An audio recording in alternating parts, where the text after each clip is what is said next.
Frères et sœurs, chers amis, shalom, shalom.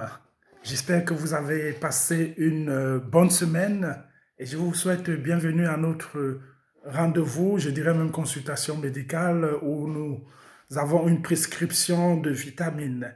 Et la vitamine que je nous prescris cette semaine, c'est la vitamine G. G comme guérison.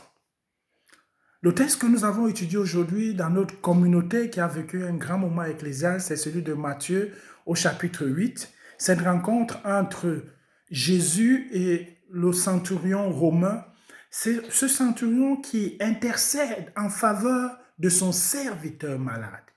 Et ce centurion, au verset 8, il va dire, dis seulement un mot, dis seulement une parole et mon serviteur sera guéri.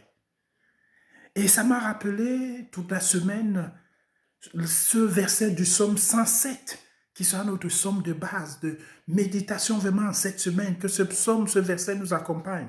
Le psaume 107, verset 20, où il est dit, « Il envoya sa parole et elle les guérit. Il les fit échapper de la fosse. » Il envoya sa parole et sa parole les guérit. Parole de Dieu ici, comprise pas dans le sens logos, discours, mais comprise dans le sens rhéma, comme parole active, comme parole agissante, comme parole performative, comme parole qui nous habite et qui nous transforme. Parole capable de nous guérir. Parce que dans la parole de Dieu, il y a suffisamment de puissance, il y a suffisamment de divinité qu'elle nous guérit.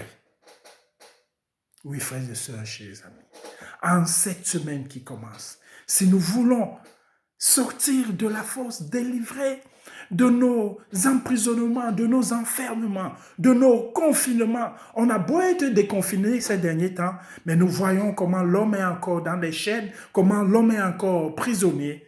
Alors si nous voulons être libérés de nos fosses, acceptons la parole de Dieu, lisons la parole de Dieu, méditons la parole de Dieu.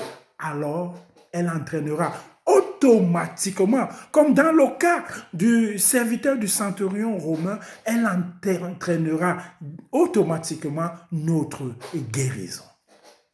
Oui, frères et sœurs, chers amis, que le Seigneur envoie sur toi, envoie sur nous en cette semaine, sa parole et qu'elle nous guérisse.